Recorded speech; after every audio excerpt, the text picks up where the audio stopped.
On a freezing night during a Russian winter, a man who once stood close to the royal family met a strange and violent end. Whispers of murder filled the air. This man was not a prince or a general, but a mysterious monk whose power seemed almost unstoppable. His death shocked an entire empire to its core. Stories of magic, prophecy, and dark secrets surrounded him. Many wondered how such a simple man could rise to influence kings and queens, then vanish in blood. Cold streets saw people whisper about this strange monk every day. Some called him a holy man. Others whispered he carried darkness inside his soul instead of light. Deep inside the grand palaces of Russia's royal family, doors opened and closed for him. The family trusted him in ways that few could understand back then.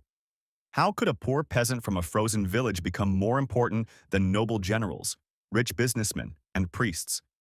Fear and wonder spread everywhere. The royal family believed he could cure illnesses that doctors could not.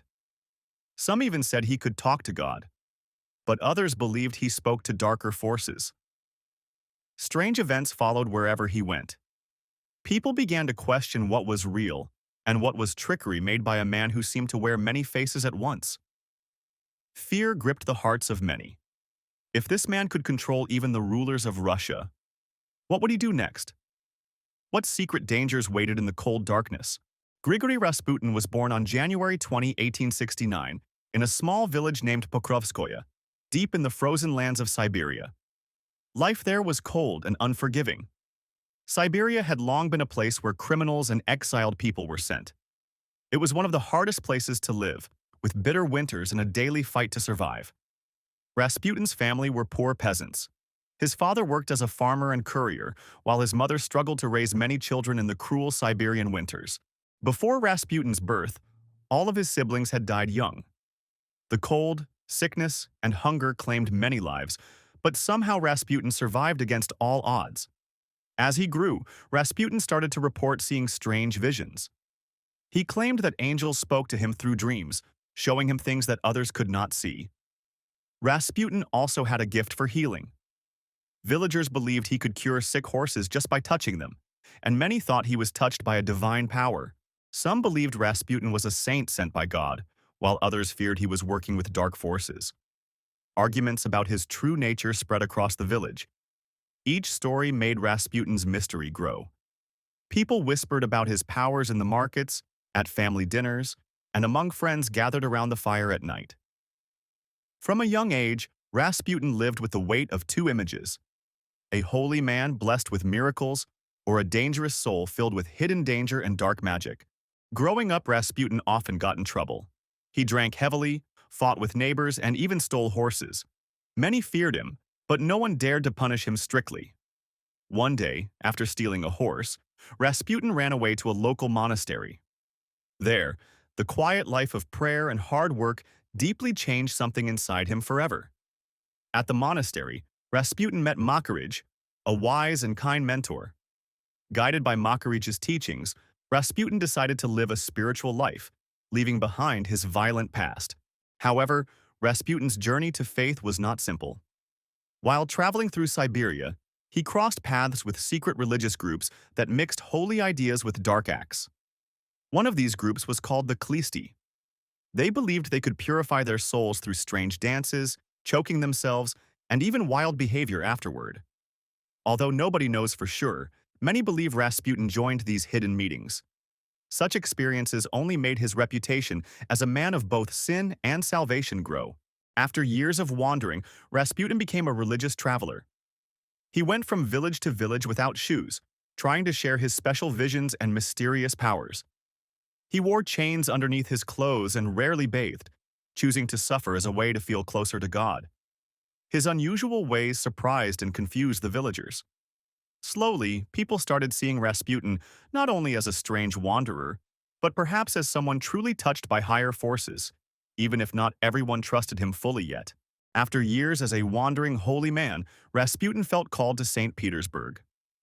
He believed the Virgin Mary had told him to help the royal family in their time of need. With help from his old mentor Makarij, Rasputin met important priests who were well connected. Their trust opened doors into the secret and powerful world of nobility. Even though Rasputin looked wild and smelled bad, his strange powers amazed the nobles. Word of his healing skills quickly spread, pulling him closer to Russia's rulers. Two royal sisters, Melissa and Anastasia, played a big part in Rasputin's rise. Experts in mysticism, they believed he had magical gifts and brought him into important circles. Nicknamed the Crow Sisters because of their sharp noses, these women had already used spells and secret arts to marry into the famous Romanov family of Russia. The sisters trusted Rasputin and introduced him to Tsar Nicholas and Tsarina Alexandra. This meeting would forever change not just Rasputin's life, but all of Russia's future. Rasputin's connection with the royal family grew stronger every day. He became a trusted figure in the palace, visiting often and mixing himself into private family life.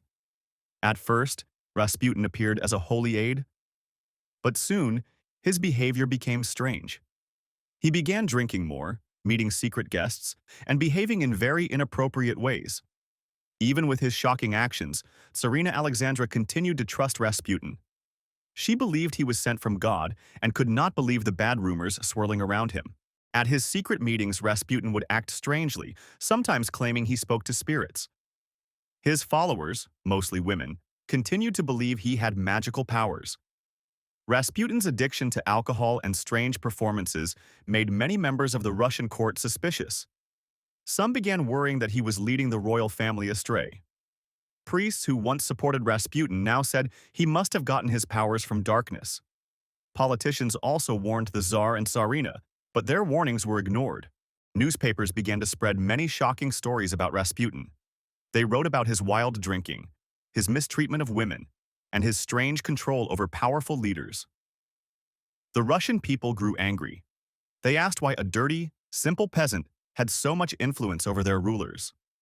Many blamed Rasputin for the fall of good order in the empire. While public rage burned hotter, Rasputin stayed close to the royal family. His enemies grew in number, and secret talks about removing him from power started to rise. While Rasputin stayed close to the royal family, danger was growing outside. In 1914, a woman named Kionia Guseva tried to kill him during a surprise attack. She stabbed Rasputin in the stomach right outside his home. Though his injuries were severe, Rasputin survived and saw this as proof of his special destiny. The attack shocked the royal family. Alexandra believed more strongly than ever that Rasputin was protected by God and must remain by her side at any cost. At the same time, terrible news came from Europe. After the assassination of Archduke Franz Ferdinand, World War I began, dragging Russia into a deadly conflict.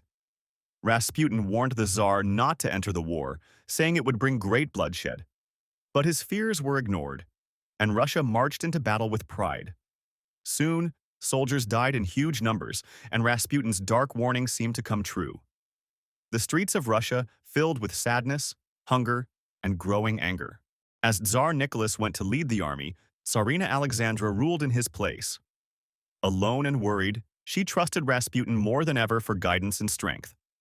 Rasputin used his new power to suggest leaders and give advice, even though he knew little about running a country. Mistakes piled up, and people noticed. With food running low and victories rare, many blamed Alexandra and Rasputin. The royal family's close link to him damaged their image among suffering citizens. Across Russia, bread became harder to find, and people spent long hours standing in lines. Prices doubled or tripled, but wages stayed low as disaster spread. Hunger and misery made families desperate. Workers went on strikes, soldiers deserted from the battlefields, and protests filled the freezing streets of cities. While the land fell into chaos, Rasputin stayed close to the Tsarina. She held secret meetings with him often, asking him to make important decisions for Russia. As Rasputin's power grew, enemies started plotting in secret. Prince Felix Yusupov, a rich noble, decided that removing Rasputin was the only way to save Russia. Yusupov invited Rasputin to his palace under a false story. He said his wife needed healing. Rasputin trusted him and agreed to come, unaware of the real plan ahead. Waiting in the basement, Rasputin was offered cakes and wine filled with poison. Hours passed, but strangely, Rasputin showed no sign of sickness or weakness at all. Growing desperate, Yusupov returned with a pistol and shot Rasputin. The monk fell, and Yusupov ran upstairs, believing the danger was finally over at last. However, when he checked again, Rasputin's eyes snapped open. He jumped up and attacked Yusupov, fighting with a power that shocked everyone in the house. Friends rushed to finish Rasputin. More gunshots were fired until he finally stopped moving.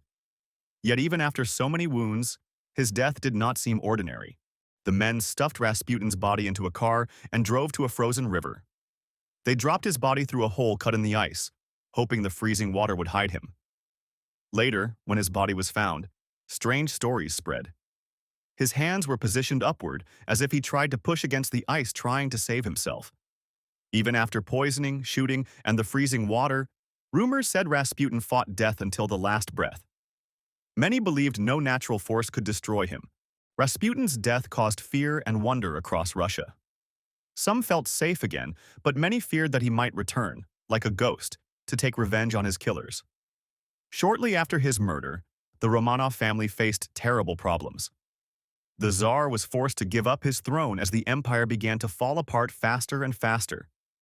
2 years after Rasputin's prophecy, the royal family was killed during the Russian Revolution.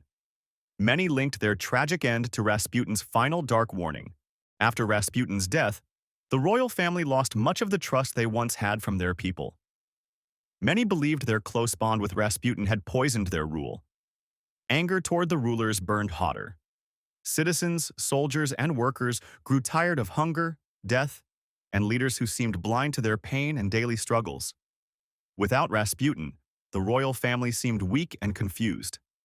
As the country's problems worsened, even the loyal few who supported them started losing hope quickly. In March 1917, protests filled Russia's streets. Angry crowds demanded food, peace, and change.